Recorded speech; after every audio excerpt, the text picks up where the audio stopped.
Good Saturday afternoon, everyone. Welcome to Native News Today. I'm your host, Jason Salzman, and we're flattered that you have made us your #1 source for Native American news going on right here in Indian Country. And with that being said, we're going to get right into our rundown for this week, let you know what we got coming for you right here on Native News Today. First off, we had a special opportunity to sit down and chat with Miss Joy Harjo, Native American musician, and she has brought her saxophone to life once again on her latest album, Winding Through the Milky Way. So we got to visit with Joy about that. Some other things going on in her life. It's always good to visit with Joy. Secondly, we traveled to Norman. Me and Jared got the chance to go to the alma mater, check out the campus and OU in Norman, and got the chance to go see the Sam Noble Oklahoma Museum of Natural History and the 6th annual Oklahoma Youth Native Language Fair going on there. We talked to Dr. Mary Lynn that coordinates that event. Very great event, and trying to keep our language alive with our youth and keep these native languages strong and proud just where they need to be. So that was great being there as well. Also, we'll take another look and let you see the World War II from a Creek perspective. Basically, we have interviews and old archived footage, and I know a lot of people out there said they like to see that on a few episodes back that we had it, and so we'll bring it to you again, and another chance to see that, and very, very touching and moving interviews there from some of the guys that were in World War II from a Creek perspective. So all that and more on this week's episode of Native News Today. Don't you go anywhere, sit right down and enjoy the next 30 minutes. Here we are in Club Trifecta, and it looks like there's dance-off going on. And there's MC Butts looking like he's about to butt in somewhere he don't belong.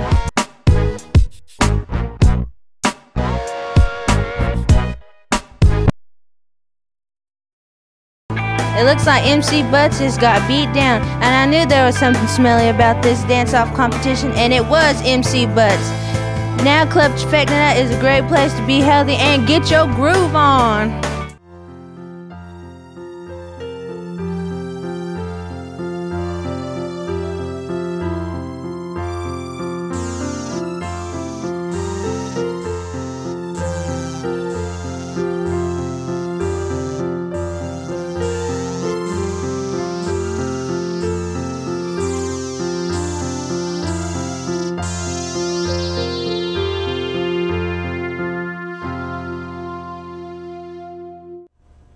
Recently in the studio, we got a chance to speak with Joy Harjo, Native American musician, and that's hard to do because Joy's usually traveling the globe and doing things with her music and speaking as well. So she does a lot of things for Indian people, a lot of different things out there going on in Joy's life. But we were able to sit down with her for a few minutes and pick her brain about her new album, some of her travels, and the traditional things that she puts in her music. And it's always a good opportunity when you can talk with Joy Harjo and get an insight into her art form.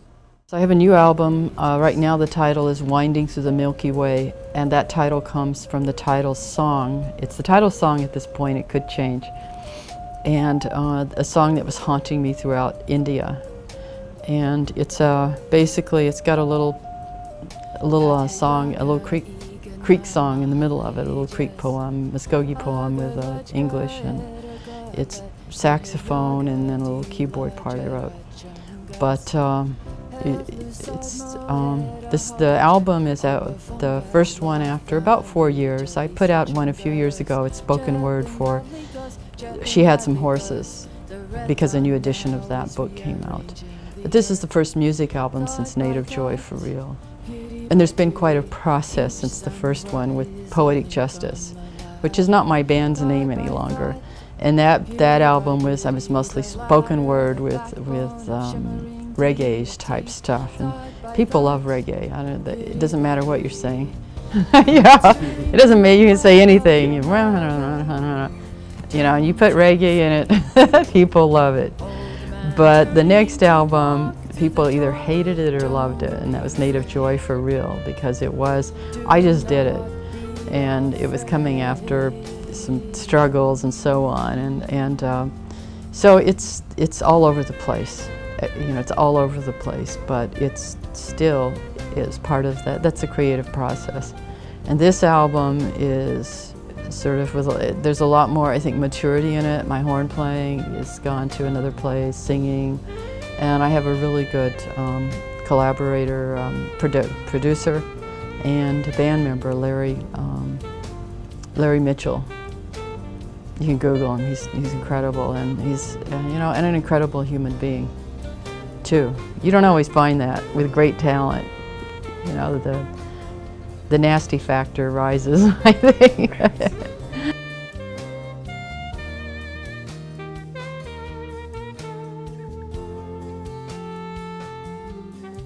Well, in this album, I'm doing more of a synthesis. I sing most of my stuff. I do some spoken word. I actually wrote a little rabbit story that has everything to do with all the mess we're in right now.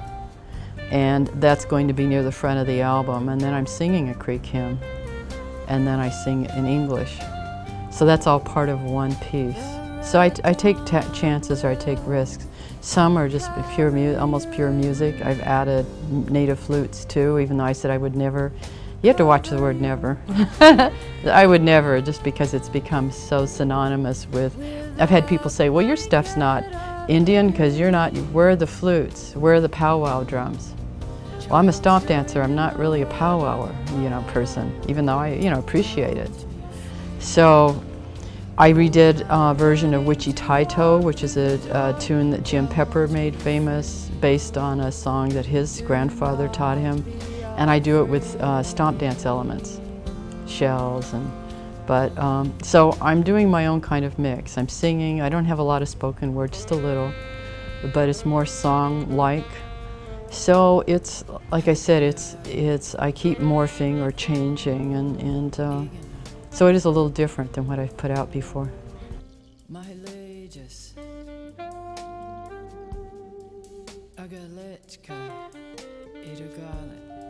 Well, it's part of me.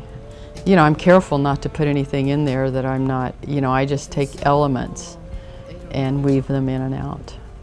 But that's important. I mean, look at powwow. I always remember my older cousin John Jacobs telling me, well, and he loved powwow and he made really beautiful buckskin outfits, but he said, that's not really our, we incorporate it. That's how people are, cultures are. We start incorporating things and make them ours.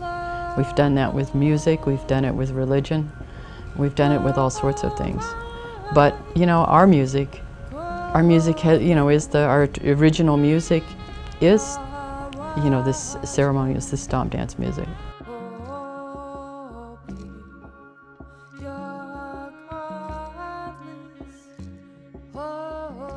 I'm doing it because I've always thought, I write for this or that. I just finished writing a one-woman show that I premiered in the reading of in New York City.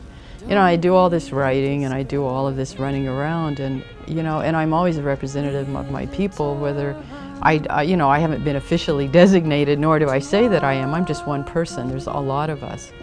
But I think that I wanted to do something for the people, to give back that particular thing I do, to make a connection. And I run into Creeks everywhere. I kept looking for people in India, but people are always coming up to me and talking to me, and we always, telling stories and so on.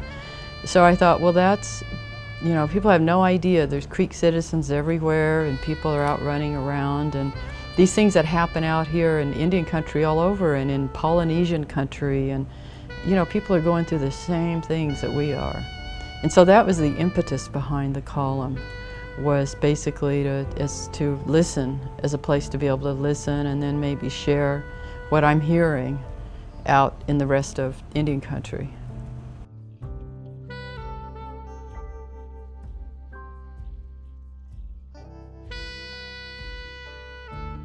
It's going to be out by August. We'll have a big release probably at Indian Market in August. And it's going to be available. I'm signed with Fast Horse Records, and they're out of Santa Fe, and they're a world music record company. And it will be out by August. And they can find it on joyharjo.com. I'll probably have it on iTunes. I have all my stuff on iTunes. And then you can always write to me and get them. Yeah.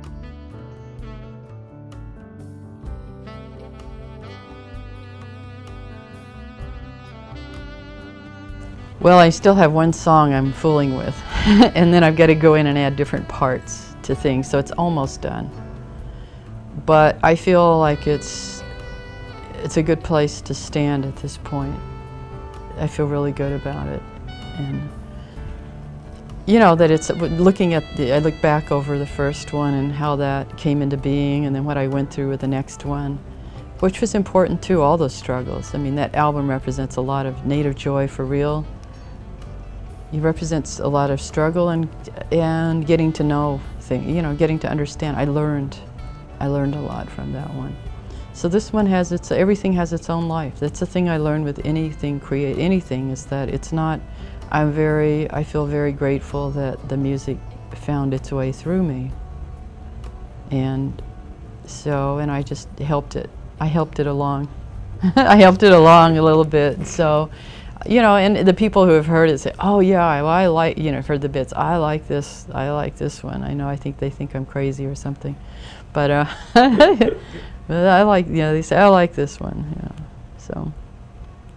This time every year, we get a great chance and a wonderful opportunity to go to Norman for the Oklahoma Youth Native Language Fair. And this fair goes on every year at this time of year, like I said, and at the Sam Noble Oklahoma Museum of Natural History there in Norman on the campus of OU, and gives these educators and kids from all over the state of Oklahoma a chance to come together in one setting and really bring to life these beautiful native languages and make sure that they stay strong.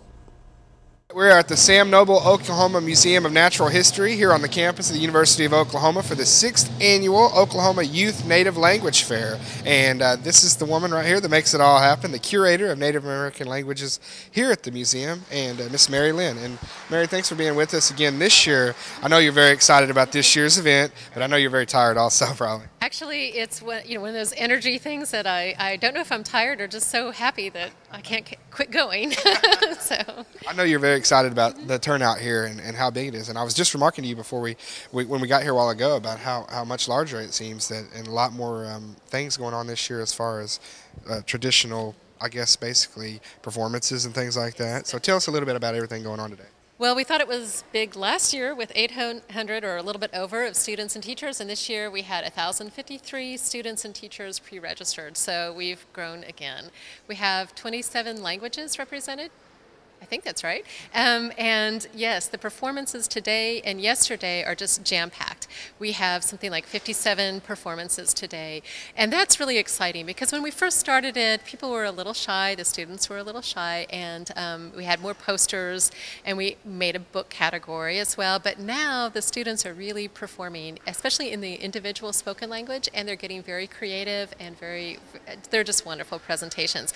This year we have a new category for masters. For the students that grew up speaking a native language in the home, these are especially for perhaps the students at Riverside, because it's a boarding school and we get students from all over, or from Kickapoo, and hopefully Mississippi Choctaw will be able to come next year. So we have some students in the state and in the area that do grow up speaking the language. So. Yeah, Mary, one of the coolest things about this is that there's a little competitive edge and also some performance in there. It makes it fun for them almost to learn their language. And I know I know you know this probably studying it, but a lot of the languages, you know, are, I don't want to say in danger, but not as many people are speaking them anymore. That's the plain simple fact. Quite endangered. And we shouldn't step around it anymore. Of the languages, of the approximately 40 native languages spoken in the state, a good 12 of them have no speakers that grew up speaking the language in the home. And even Cherokee, that has 9,000 speakers, most of the speakers are 40, 50, and older. So that means there is a gap there where you don't have the younger kids that are going to be speaking in their home for the next generation of children. So all of the languages are endangered, but as you can see, a big shift in the 15 years that I've been working in the state is that the young kids now really want to be learning their languages and culture, and you can see it by the exploding numbers here. Mary, is that really the answer, is to find the new ways to sort of get it out there and the contemporary ways? I know that you've done a wonderful job with it here, but a lot of people around the state are actually, the language programs at Tribes are looking at different ways, interactive, DVD-ROM, things like that, to get people involved in the language. Is that really the answer? I think it's part of the answer. Certainly, Tribes are working to update some of their vocabulary, so there's words for cell phones and computers and these kinds of things that kids are interested in. The pressure to shift completely to English is so great that we do need to look at the generation that's going to be the next parents and see what is it that they want and need. but at the same time, language is something that we inherit from our parents and grandparents, and in that way it's also very traditional, and we kind of know as we get older we get more traditional ourselves. So I don't see any programs leaving the tradition aside, but actually adding to it the contemporary and the new, and that's very healthy. That's a sign of health with the language. Absolutely. You guys have done such a wonderful job here. In just 6 short years, this has become such a wonderful thing. And you look around, there's so many people here, and it's really a big deal. And it's all kudos to you and your staff doing a wonderful job here. All volunteers, students at OU, elders that volunteer to be judges, so I can't thank them enough. And the teachers that bring the students. It's a lot of work for them, even to get the money sometimes to get a bus to come, and they do it. So I think it's great. Well, Dr. Lynn, you keep up the good work, and we can't wait to come next year and check it out. Good. And hopefully everybody will come. I'm joined right now by Elsie Hicks and Lola John, and they are 2 judges for today, the fair going on right now, but they are also from the Choctaw Nation. And ladies, first of all, I just want to thank you all for being with us. And secondly, I just want to ask, what do you think of everything going on here today? It must please you to see the language getting out there of these native tribes.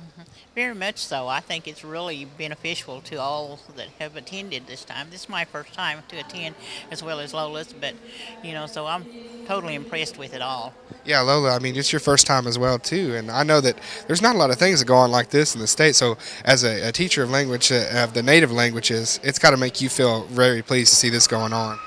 Yes, we are very pleased with all of the things that's going on here. Yeah. We talk about they talk about the native languages and the state of where they're at right now. And don't you think it's important that we have more things like this all the time that make sure that our young people know their culture, their heritage, and themselves, really. It's a part of themselves that they know this, speak their language, and be able to interact with people of their own tribe as well as other tribes. Right, very much so. I think it's very important because if we don't pass it on to the next generation, like you said, it's beginning to be, even within the Choctaw Nation, our language was being pretty much lost, and now we've revived it through having these classes and things. So, and we're gaining students all the time, Indians as well as non-Indians. Yeah, Lola, how do you feel? Where do you feel we're at as far as educating the youth about the native language? Do you think we're doing a good job, better job than we have in the past few years? It's been, it's getting better, I believe, with all the classes and our language classes. And so I believe we're catching on, but we still a long way to go yet. And you guys both agree it starts with the youth, really, to keep them going, and basically us older ones to make sure that we make sure that they stay interested in the subject matter. That's the main thing. Right, I think so. And the younger we start, the better off we are.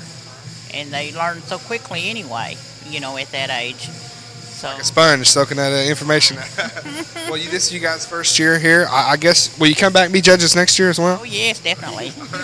We cornered a busy man here at the 6th Annual Native American Youth Language Fair, Mr. Richard Ray Whitman, and he is a judge here today, also representing the Yuchi tribe. And Richard, I know, done a lot of work working on getting the Yuchi language back to where it belongs, which is in full circulation. But this has got to please you today to see all these people, all these young people specifically out here excited about native languages. Yes, it's very encouraging, and I would like to say, Fasen, Yujiha Akino. So where the tole, Senegal start going to know. Yes, very encouraging to this diverse, languages in Oklahoma specifically. Oklahoma is very unique in its sense, that this many tribal groups and languages are present in this state, and so I think it's very encouraging. Young people are enthused about it, and it's our responsibility. Every generation we hopefully comes forward to their time.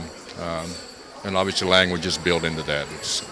Absolutely, and as part of a culture, as part of a heritage, language is something that should be ingrained in all of us, yes. And a part of us, really, not something that we do, but something that we are. And I think that's the main thing that this thing is teaching, is that the fact that it's in your DNA almost. The fact that you should be speaking these languages, and really, are you pleased with the subject matter, the way they're getting these things out? Oh yes, of course, for young people, the younger the better, obviously, and it's a language that I grew up with. It was the language of the household, and my circumstance, I was raised by a grandmother who didn't really officially read or write the official language, but was very versed and grounded in this language, a first language. So she was my best teacher, my first teacher and my best teacher in my outlook to the world. And Yuchi language, or any language, gives you another perspective on the world, to look at the world. And so I think it's very important, specifically native languages, indigenous languages that come from here, and so, and I think young people are more comfortable now, I think, with accessing language, or we see the need for it, obviously, and I hate to use the word endangered, but risk, at really high risk to languages, and so, yeah, I'm very encouraged. Yeah, Richard, tell us about how things are going with the Yuchi language specifically. I know we done a piece a while back on the show here with Mr. Grounds talking about the Yuchi language and the the fight to keep it going and keep it on the minds of the people. And I just kind of little update here and on basically your opinion on how the landscape is of the Yuchi language right now. Of course, we're not at odds, but we're in competition with popular culture. Popular culture are young people. Even my own self, sometimes you take it for granted, that it's always going to be here. But then I'm at the age now that I have to step up and be responsible for the language is ongoing. So yes, we're at odds. So we're looking at the new media, how we can present the language to our young people, where it's not where you just sit at a table and get it, but to make it more accessible using DVDs, the new high tech. And so the current status, Dr. Richard Grounds, has been very instrumental in keeping or get the funding, and so, and another key component, I think, is that politics has to remain out of these language programs, whatever the politics of the time, at the moment. The language is older than that, more important, and language will transcend most of the politics. So, and obviously too, the language is not dependent on funding. It has to be important to us, and so, but the need for the funding as well exists. So. Those things. So, Richard, I want to thanks for being with us today and giving us a little bit of your time. Keep up the great work. And so future episode will be We Woke Up Talking Waters. Absolutely. Barking Waters, I should say, with Sterling Harjo. Next episode. That's exactly right, man. Hey, let me tell you, don't be too hard on these kids when you're judging. And finally, for you today, we have a special treat. We will be showing you the second half of a World War II from a Muskogee Creek perspective. Interviews gathered in archive footage of some of our Muskogee Creek veterans that were in World War II, and this is classic stuff. You really can't find it anywhere else than right here on Native News Today. He said, I want you to throw that bread out there. He said, don't ever hand him the bread. He said, I don't want you to see you do that no more. I said, well, I didn't think I want my food to be thrown at me out there, so regardless where I was at. So he said, well, don't do it anymore. So I started throwing it out, and that really got me, because that is like feeding a stock, throwing hay out there, for them. Well, that's what that reminded me of.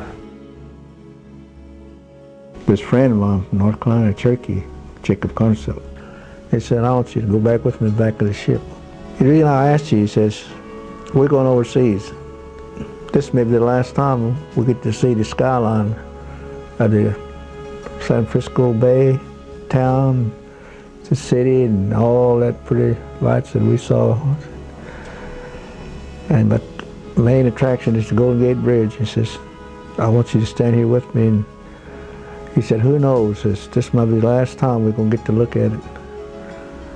And he said, if we come back, he kept saying, if we come back, we both come back up front of the ship and just reverse it. And the ship will be coming back in, and first thing we'll see with the Golden Gate Bridge, we know that we're getting close to home. He said, would you shake hand on that? I said, yeah, I'll do it for you, Jake. I shook hand with him. He didn't say anything, and I kind of looked up at him. Tears were just rolled down his cheek, And, I forgot all about that until after the war, and I was coming home. And on the ship, just about 30 minutes before we see the skyline of the Golden Gate Bridge, Everybody was getting excited. Everybody was just talking. They couldn't believe it was coming in, coming home.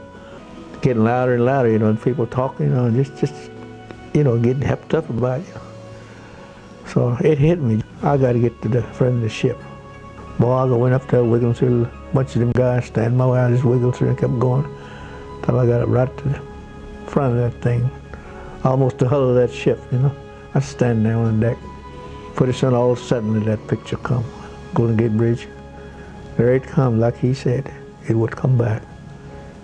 But this time I was by myself, and I was the one that had them tears coming down my cheek then.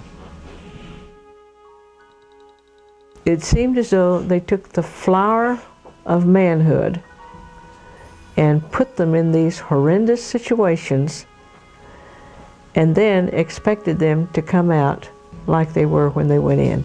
And there's just absolutely no way that could have happened. Just no way.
That will wrap us up for another week of Native News Today. I want to thank everybody out there for watching. Also want to thank my partner here, Jared Moore, doing a great job with the production and everything like that, and accompanying me to Norman. Had a great time up there that day for the language fair, and also want to thank Joy Harjo for stepping in with us, and I want to thank you all for being with us for the last 30 minutes. It's been great, and we'll see you next week right here on Native News Today. Y'all have a good week.